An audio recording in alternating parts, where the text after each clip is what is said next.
เป็นคนบ้านดงบ้านป่าอาศัยพื้นให้พื้นนาเป็นที่ทำมาหากิน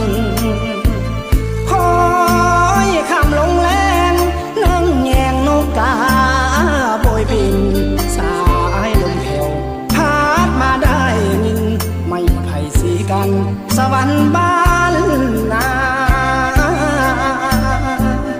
ความหูที่มีบุตรที่ก็ต่ำทำนากา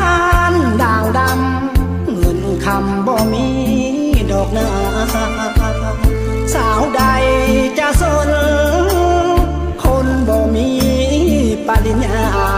หนุ่มผ้าแพรผ้าขมาบ่ได้ดูลาเหมือนคนเมือง